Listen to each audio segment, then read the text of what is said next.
Hello, everyone. Every day is a new day, and today is no different. I am Jenny Teeters, author of Every Day is a New Day, A Story of Faith, and it is a really beautiful day here in South Carolina. It is fall, so we've got happy fall, y'all signs on mailboxes and in grocery stores, and it's really lovely here.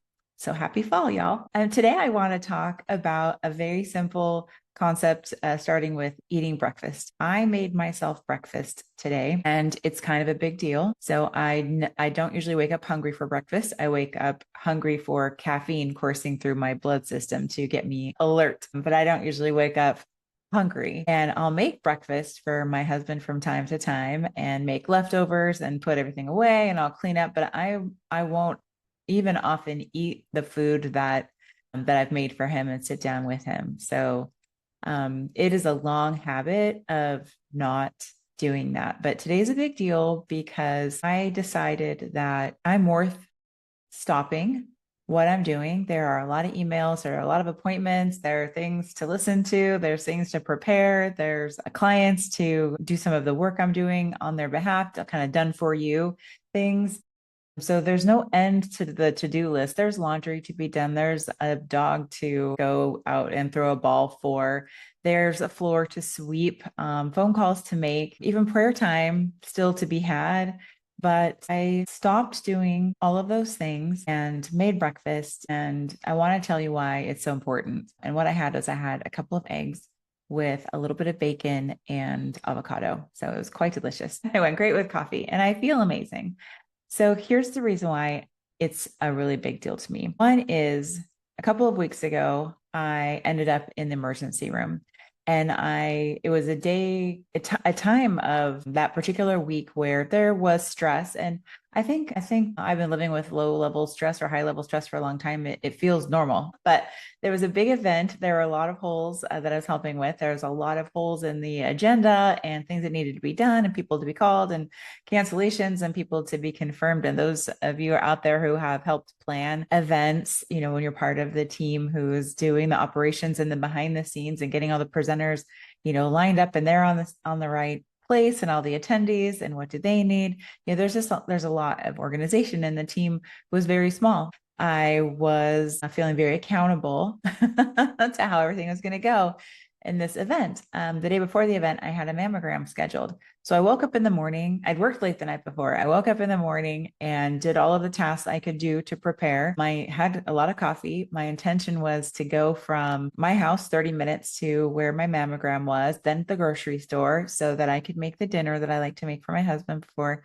he comes home. And I do indeed eat that dinner with him. So I hadn't eaten. I was probably a little bit dehydrated. And in general, I don't enjoy routine medical procedures that have anything to do with equipment touching my body. So the dentist, any visits like that. So I'm just not a fan. So I wasn't looking forward to this routine visit, but I've been to these kinds of visits before. I know it wasn't going to hurt. I didn't have to worry about that. But as I was getting towards the end of the imaging, I was starting to feel a little panicky because I was being asked to hold my breath, then let my breath go, then hold my breath. And I don't know if I had locked my knees. I'm not sure if I was definitely dehydrated. I don't know if it was dehydration, but I told the nurse I'm feeling dizzy. Now I'm 5'10", and this nurse was about 5 feet tall. So I remember telling her I was dizzy, and then I woke up and I opened my eyes and I was just laying there on the floor of the room. And it was a moment actually that I think about a lot because I did not have a single task or to do or goal or achievement or anything in my mind. It was like blissfully blank for a moment.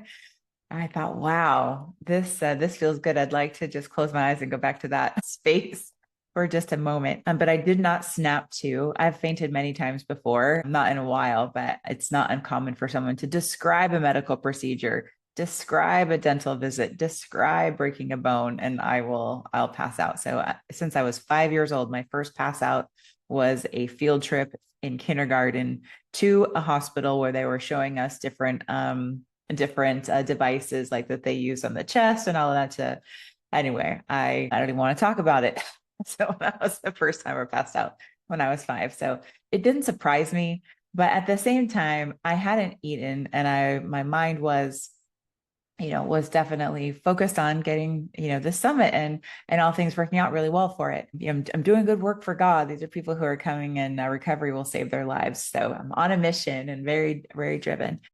So the thing that was a little bit of the insanity that has caused me to pause is that because I didn't snap right back to it, I asked for some water, I'd asked for something to eat, and I had some crackers. And then I sat down in a chair and they finished the imaging then. And I almost passed out a second time with that, but I just was not able to stand. I certainly was in no shape to drive. I couldn't, stand without feeling dizzy. So an ambulance came, and it was my first ambulance ride. So that was off my bucket list. And the paramedics were very friendly. So my blood sugar, they actually said was okay, probably because of the crackers with peanut butter that I had, like those, little package of that. And the water was fine. So they started an IV. They took my blood pressure. They said it was low. So the IV was helping with that. And literally the imaging center is like a block and a half away. So from the hospital in this little town. So it is like they got me in the back, started the IV, just checked my vitals and stuff, then drove for maybe a minute and a half or two. And there we were in the emergency room. So then the doctor, I talked to the doctor a little bit about just my history of passing out. They wanted to, and I had hit my head and hit my elbow when I fell. So I think the nurse did her very best to catch my frame, but my head was starting to hurt. So they checked me out, took blood. They asked if I was pregnant. I just turned 52. So I thought that was pretty nice of them wanting to ask me if I if I was present. I was like, I'm going to send them a big bouquet of flowers. But after maybe about 2 hours of being in the emergency room, they had me stand up and I still felt a little woozy. So I was in there a total of 4 hours, but they did an IV with like a big bag, I think probably of glucose. And then I felt much better after hydration and probably a little blood sugar. But here's the insane part. There I am in the emergency room. My husband had been called and they just said she hit her head and we're sending her to the emergency room. He didn't know how bad it was. So he's imagining like a head trauma, some concussion. How's he going to tell the girls if something, really terrible had just happened to me? Luckily, when I saw him, I was able to relieve him of that. And I'd sent a text that said, "Hey, Teets, I'm headed to the emergency room. Everything's okay. I'm just not bouncing back. I fainted when I was getting my mammogram." And anyway, so he was a little panicky. So he's sitting in there and I'm thinking like, does he need a snack? Is he bored? Oh, like, does he need what can I do to help him with his anxiety? Because his heart rate and adrenaline and all of that had been going. So that's one thing. Here I am being taken care of and I'm thinking about my husband's comfort. But I love him. So that's not so unnatural. But I'm staring at my purse with my phone in it.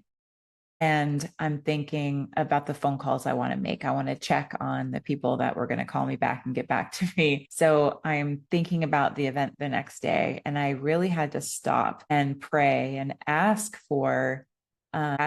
to accept and receive the love that was being offered to me. Like those nurses were caring for me. The doctor was caring for me. My husband was caring for me. And I was like in almost a tense space, not even able to receive that in the moment. So that is why making breakfast was kind of a big deal, because it's the little things of taking care of myself. I'll go out on a limb and saying taking care of ourselves that we may not take the time to do. So I felt much better. My husband drove me to back home. I ate and then I went to bed, message who I need to message, what had happened. And of course I was assured, don't worry about the event. Everything's going to go fine with the event. It's not my event, it's God's event. There are other people that are going to, step up when there's a gap. So I that evening rested. And then in the morning, I felt much better. I ate, I had a lot of water. I had, the girls have been drinking liquid IV. So we had a couple packets of liquid IV. I thought that's so apropos. I'll have some of that to drink. And in the event itself, I was in a background role anyway, helping with the behind the scenes tech and hosting, and actually had the opportunity to help lead the rosary. So that was just a beautiful, beautiful thing for me to be able to contribute. But knowing that I could actually rest and step away and everything was going to go fine the day before, the day, that I had fainted, was just a miracle. And it reminded me of the time last year, about this time when there was a hurricane in our town and we had no power. We had no electricity. Thank goodness we had running water and the toilets are working. Grocery stores were closed. We were using lanterns. My husband actually created a stove in the back using some rebar and wood that we had and a lighter and concrete cinder block, or not concrete, but cinder block. So we have metal pans, thank goodness, and we had canned beans and stuff. We were making like flapjacks and burritos, using tortillas that we had. So everything in the fridge had spoiled. So all of our non-perishables are what we had. And gas, we could have driven somewhere to get groceries, but we had to be careful with the gas because even gas around here was a little scarce. But during that time of the hurricane, my boss told me over and over again, take the time you need, whatever you need. But in the moment, I can't tell you what the projects were. I cannot even remember what it was that was so urgent that was going on, that I was thinking, Jenny, am I demonstrating to my team and my peers and my leadership that I'm somebody who's going to do whatever it takes? Even in a hurricane, Jenny's going to get on a call. I don't know. Imagine like standing on my truck, holding tinfoil to try and get, cell reception, and charging my battery using precious battery and precious electricity, to be in a call that I today can't even remember what was so important about me being in that call. So just that particular event in the few weeks ago just reminded me in my career over and over and over again how important things were. But most importantly, like how many hours did I sit here at the computer feeling guilty to go to the bathroom, to block out 30 minutes for lunch, breakfast, or dinner, to have meetings that were starting with Europe, with the US in the daytime and ending with Asia Pacific in the evening time. And I sat literally in this chair I'm in now and wondering, like, why is my back starting to hurt? Like, is it just old age? No, it's because I wasn't moving and standing. And yes, there are standing desks and all of these things. So anyway, so it was a big deal for me to make breakfast, and it was delicious and I'm very fueled. But what I want to hone in on, now that I've told you this long dramatic story, I want to hone in on this morning. I had an appointment with a really wonderful lady. She was telling me how worried she was about a friend who is running herself ragged and doing things for her family and for her business. And her and the friends, they're so worried. And this woman recently fell. And so she said she fell, but doesn't really remember why she fell. So they're wondering, did she pass out? And it made me think of sharing this story about fainting. And that makes me think about Ariana Huffington. I remember before she had a whole movement about sleep and rest. I remember her talking about a story about being stressed and hitting her head on her desk and bleeding. And that was kind of a wake up call. So I'm going to say Ariana Huffington, Jenny Teeters, and then this other woman, like, let's not get to the point of dehydration and stress where we're not feeding each other. We need to eat well, whether we're hungry or not, right? We need to block off time, whether we feel like ourselves are more important than whatever that other person or task is. We are human. And my meditation this morning was really all about my body being a temple for the Holy Spirit. So am I inviting am I inviting Jesus into my life to just help me remember and be with me, that he's making breakfast with me. He's constantly with me. He's, for me to bring the Lord into these things, because what I'm fighting, and I think what you might be fighting too, are the inner critic that always tells me I don't have enough time. Who do I think I am that I'm going to put my needs in front of all of the things that need to be done, that are on my plate, all the calls that need to be done, all of the needs, all of the ways of serving, like that inner critic, like I don't have time to stop for myself. Another thing I've been focusing a lot on is stress. So I think for myself, my stress level has probably been high for so long that it feels normal. So when I do take a break, it feels unnatural. I've really been trying to work on that, especially since leaving the corporate world and not grasping for that same feeling, because it feels odd to wake up to, like Thursdays, I don't usually take meetings. Like on my Calendly, I have it blocked off. So I don't take meetings, and it's a day for me to catch up and to rest and to do these things and to make breakfast for myself. So I have been really cherishing Thursdays. I need more Thursday bits in my life. So my nervous system, I think it might be a little jacked. So there's probably Stressaholics Anonymous, something else I can do, but I know I'm not alone, which is why I want to share this with you. And then I think the most important thing I want to share today is this lie that I can believe I know that several of you can believe it too, that I am not worthy to take the time and take care of myself until I've achieved X. Like, who do I think I am? Kind of back to that, who do I think I am? So I am very attracted to people who need someone because there's this need in myself to be accepted and to be loved. So I am fighting that battle, this kind of inner civil war. God is helping me. Telling me how much He loves me, how precious I am, how much He wants to spend time with me, and He wants to spend time with me in stillness and in silence. And when there's no electronics and there's no people around. So I've been increasing that time on my calendar, which is really beautiful. So I just wanted to share with you, if you are running yourself ragged and nonstop, let today be an invitation to think about why. And think about, are you ready for a breakdown? Like, are you literally physically ready for a stroke, a heart attack, a fainting spell, passing out while driving or otherwise? Um, have you had breakfast today? Have you had lunch today? Have you had a couple of glasses of water today? We need more than a couple of glasses of water, but sometimes I even think about how much water I'm having based on how many calls I have. Like, we'll have to get in between my calls to, I should do what Zoom taught me a long time ago, set 40-minute calls in an hour or 20-minute calls for the half an hour. So I'll have that little break. Zoom is really good, that work environment around self-care. Okay, so that's it. So I had breakfast. I haven't fainted. I'm hydrated. I'm feeling rested today. I'm taking my day of doing the things I need to do, and talking to you is actually a part of what I want to do on Thursdays, is make time so that you and I can connect. Look out for the inner critic. Look out for when stress and anxiety feels the norm. That is not our normal state. And really, really think about that lie that these achievements need to be met.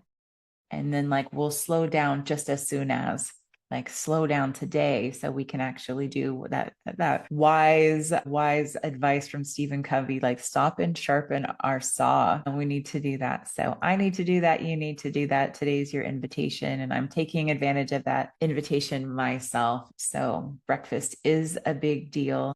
Lunch is a big deal. Dinner is a big deal. Water is a big deal. Rest is a big deal. So let me know what you think of today's talk. If you want to talk about where you're at with these things, I would love to have a conversation. If there's any way I can help you find some balance while I'm finding my balance, we can be on this journey together. I love you. Take great care.